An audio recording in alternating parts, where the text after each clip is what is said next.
जयब के तना सतैबू कहिया ले हमारा से भाव तू खैबू। अरे का बताई हमके करे जयब के तना सतैबू कहिया ले हमारा से भाव तू खैबू। सुना नाही तहरा के देह बटन का से प्रेम नाही तहरा के देह बटन का से प्रेम बात दिलवा के कहा तने राजा जी के नाम अपन ए बाबू अरे सुना राजा जी के नाम अपन जवानी यही लिख दले बानी सैया जी के नाम अपन जवानी यही लिख दले बानी भतरू के नाम अपन जवानी यही लिख दले बानी। अरे कुछ ना मिले हाथ मलते रह जाएगा। म्यूजिक बाय अख्तर आसिफ भतरू के नाम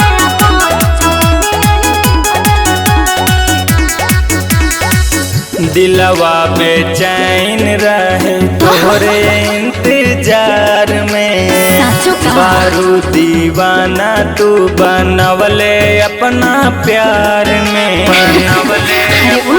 प्यार में दिलवा बेचैन रहे तोहरे इंतजार में बारू दीवाना तू बनवले अपना प्यार में।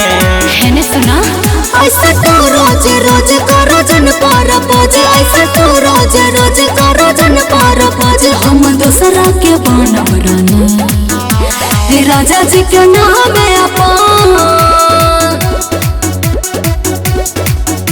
सैया जी के नाम अपन जवानी यही लिख दले बानी राजा जी के नाम अपन जवानी यही लिख दले बानी भतरू के नाम अपन जवानी यही लिख दले बानी। लाइन में लगले से कोनो फायदा नहीं है।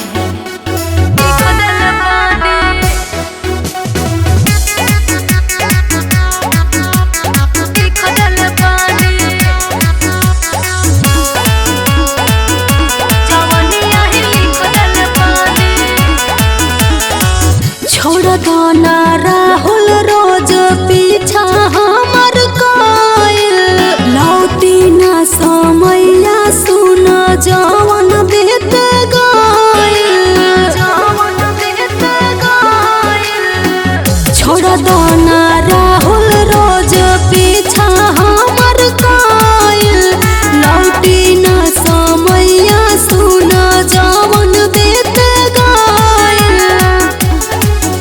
आधी आधी तुरंत करत रहू मुलाकात आधी आधी तुरंत करत रहू मुलाकात सोनू भूली ना वो कहानी राजा जी के नाम अपन